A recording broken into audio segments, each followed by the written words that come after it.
Hi everyone, my name is Tim Steffen. I'm the Marine Program Manager with the National Weather Service in Alaska region, and I'm here today to talk about exciting marine zone changes which are set to be implemented on March 8th, 2023 across the state of Alaska.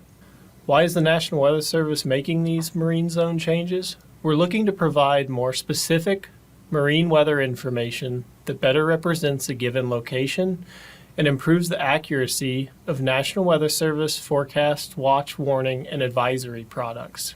The main change we are making with marine zones is adding a new nearshore forecast zone, which will cover the coastline out to 15 nautical miles. There'll be an additional coastal zone, which will run from 15 nautical miles out up to 100 nautical miles. Along with that main change, we're also making additional changes in the eastern Gulf of Alaska, Prince William Sound, the Aleutians, and the eastern Bering Sea. Due to the extent of these changes, most marine forecast zone names and numbers will change across the state of Alaska. Here's a look at the old forecast zones on the left compared to the new ones which will be implemented on March 8th, 2023. The old zones had a coastal forecast zone which ran from the coastline up to 100 nautical miles from the coast, with an offshore zone which ran from 100 nautical miles to several hundred nautical miles from the coast. The new zones will have the nearshore forecast zone from the coastline to 15 nautical miles out, colored in yellow there on the map, with a second coastal zone running from 15 nautical miles up to 100 nautical miles from the coast. Additionally, offshore forecast zones will run from 100 nautical miles to several hundred nautical miles from the coast. Let's take a more zoomed in look across the state at some of these changes. We'll start in the Gulf of Alaska. The offshore zone in the Gulf of Alaska will be split, in the eastern Gulf of Alaska, will be split into two. Seen on the map there is PKZ 311 and PKZ 312. An important note for mariners in Southeast Alaska is that marine forecast zone names, numbers, and boundaries of the inner channels will not change. As we head west into Prince William Sound, the main part of the sound, which used to be one forecast zone, will now be split into three smaller forecast zones. Users in the Cook Inlet area will note that marine zone numbers will change, however, the boundaries will not. Looking at the Aleutians, you will see the nearshore forecast zone in yellow running out 15 nautical miles from the coast in yellow. The coastal zone will run from 15 nautical miles up to 100 nautical miles. And you should also note the Pribilof Islands will now have a nearshore zone running from the islands out 15 nautical miles. Heading north into the eastern Bering Sea, you will see in yellow the nearshore zone continuing to run along the coast of the state. We have additionally added a nearshore zone around St. Lawrence Island.